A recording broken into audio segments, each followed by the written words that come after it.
Surveyor Tejeshwar murder కేసులో సంచలన నిజాలు వెలుగులోకి వస్తున్నాయి. ఈ నెల 17న తేజేశ్వర్ ని ల్యాండ్ సర్వే పేరుతో నగేష్, పరశురాం, రాజు అనే ముగ్గురు వ్యక్తులు ఇంట్లో నుంచి బయటకు పిలిచారు. కారులో ఎక్కించుకొని తీసుకెళ్లారు. ముందు సీట్లో కూర్చున్న తేజేశ్వర్ మెడ పట్టుకొని రాజు, పరశురాం కత్తితో పొడిచారని తెలిపారు పోలీసులు.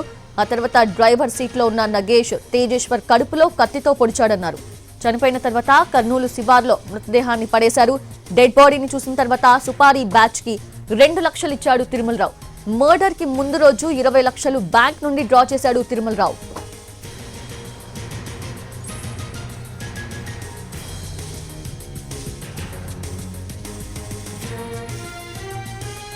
హత్య తర్వాత ఐశ్వర్యతో కలిసి లద్దాఖ్ వెళ్లేందుకు తిరుమలరావు ప్లాన్ వేసుకున్నాడు. ఐశ్వర్యతో పరిచయం తర్వాత భార్యను చంపేందుకు కూడా తిరుమలరావు స్కెచ్ వేసినట్లు చెప్తున్నారు పోలీసులు.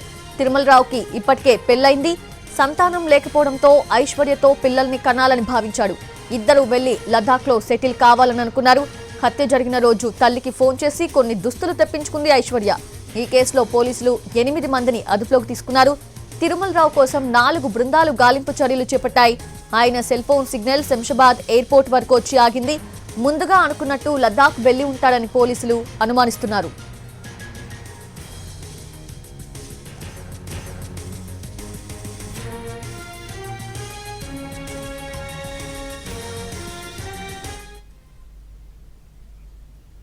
ఇక మోర్ డీటెయిల్స్ తెలుసుకుందాము. మహబూబ్ నగర్ నుంచి మా ప్రతినిధి మొహమ్మద్ పాషా సిద్ధంగా ఉన్నారు. మొహమ్మద్ పాషా,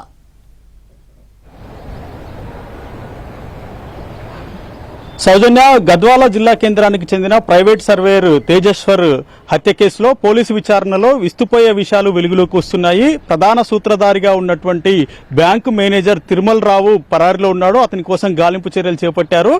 అతని ఫోన్ సిగ్నల్ ద్వారా శంషాబాద్ వరకు వెళ్లాడు. అక్కడి నుంచి స్విచ్ ఆఫ్ చేసుకున్నాడని చెప్పేసి పోలీసులు చెప్పుకొస్తున్నారు. అయితే ఎయిర్పోర్ట్కి వెళ్లి ఎయిర్పోర్ట్ నుంచి విదేశాలక లేకపోతే దేశంలోనే ఇతర రాష్ట్రానికి వెళ్లి ఉంటాడని చెప్పేసి పోలీసులు భావిస్తున్నారు. అతను దొరికితే తప్ప ఈ కేసుకి పులి స్టాప్ పడదు అని చెప్పేసి పోలీసులు చెప్తున్నటువంటి పరిస్థితి. పోలీసులు ఇప్పటికే 8 మందిని అదుపులోకి తీసుకొని విచారిస్తున్నారు. ఇందులో తేజేశ్వర్ భార్య ఐశ్వర్య, అత్త సుజాతతో పాటు సుపారీ బ్యాచ్ కు సంబంధించినటువంటి రాజు, నగేష్, పరశురాం అనే 3 వ్యక్తులతో పాటు తిరుమలరావుకి సంబంధించినటువంటి భార్య, తల్లిదండ్రుల్ని కూడా అదుపులోకి తీసుకొని పోలీసులు విచారిస్తున్నారు. తిరుమలరావు ఈ హత్య చేసిన తర్వాత ఒక టోల్ ప్లాజా వద్ద ఈ సుపారీ బ్యాచ్ ని కలిసి కారులో మృతదేహాన్ని చూసిన తర్వాత వారికి 2 లక్షలు నగదు సుపారీ కింద ఇచ్చినట్లుగా పోలీసులు నిర్ధారణకు వచ్చారు. ఆ తర్వాత మొదటగా ఒక వెంచర్ లో అతని మృతదేహాన్ని తగలబెట్టాలని భావించినప్పటికీ అక్కడ జనసంచారం ఉంటుంది కాబట్టి ఇది సరైన ప్రాంతం కాదు అని చెప్పేసి పాణ్యం ప్రదేశంలోని ఒక కాలువ గట్టున మృతదేహాన్ని పడేసినట్టుగా పోలీసులు చెప్తున్నారు. మరోపక్క ఈ అతని తేజేశ్వర్ని అంతమొందించిన తర్వాత ఐశ్వర్యతో కలిసి తిరుమలరావు లద్దాఖ్ వెళ్లి అక్కడ ఒక వారం పాటు గడపాలని చెప్పేసి భావించినట్టుగా ప్లాన్ చేసుకున్నారు. అందుకు ఆ మృతదేహము కర్నూలు నుంచి తరలిన తర్వాత ఐశ్వర్య కూడా అతని తల్లికి చెప్పి కొన్ని దుస్తుల్ని కూడా తెప్పించుకున్నటువంటి పరిస్థితి ఉందని చెప్పేసి పోలీసులు చెప్తున్నారు. అయితే ఇదే క్రమంలో అడ్డుగా ఉన్నటువంటి తిరుమలరావు భార్యను కూడా అంతమొందించాలని తిరుమలరావు భావించినట్టుగా తెలుస్తా ఉంది. ఇప్పటికే ఆ భార్యతో పాటు తల్లిదండ్రులను కూడా పోలీసులు విచారణ చేస్తున్నారు.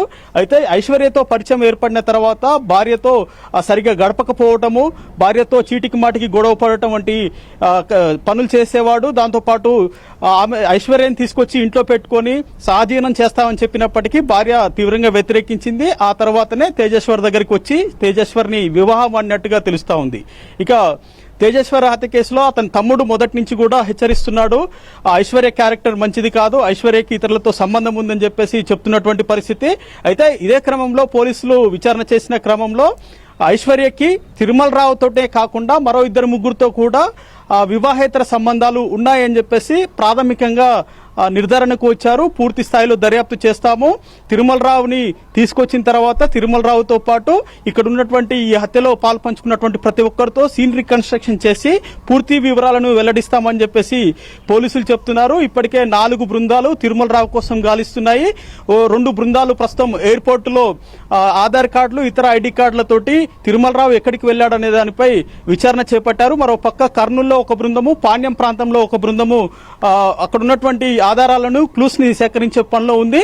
మొత్తం మీద మరో 36 గంటల్లో ఈ కేసుకి పులి స్టాప్ పెడతాము, పూర్తి వివరాలు వెల్లడిస్తాము. ఇందులో ప్రధాన నిందితులుగా ఉన్నటువంటి తిరుమల రావుతో పాటు సుపారీ బ్యాచ్, అదే మాదిరిగా భార్య ఐశ్వర్య, అత్త సుజాతలని పూర్తి స్థాయిలో విచారించి రిమాండ్ చేస్తామని చెప్పేసి పోలీసులు చెప్తున్నారు.